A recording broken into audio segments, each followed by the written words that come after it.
Welcome to Man Does Tech, where I solve the problems you didn't even know you had. In this video, I will explain how to replace your Toyota Sienna rear wiper. First, gather your tools: a new wiper blade, a flathead screwdriver, and a clean cloth. This simple task can be done quickly, improving your rear visibility significantly. Having the right tools ready makes the process smooth and efficient. Let's get started with the first step. Now, let's remove the old blade. Gently lift the wiper arm away from the window until it stands upright and locks into place. Look for a small tab or clip where the blade connects to the arm. Press this tab firmly and then slide the old wiper blade straight off the arm. Be very careful not to let the arm snap back against the glass, as this could cause damage. Installing the new blade is straightforward.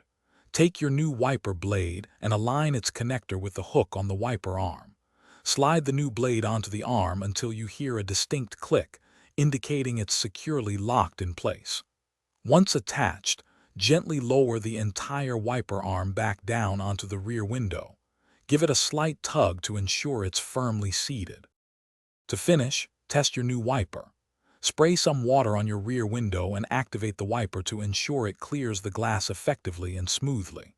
For maintenance, regularly clean the blade with a damp cloth to remove dirt and grime, extending its life. Remember to check the description below for a link to *The Simple Path to Wealth* and other great deals.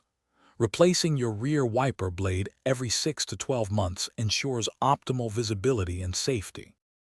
Thanks for watching. If you found this helpful, don't forget to like and subscribe.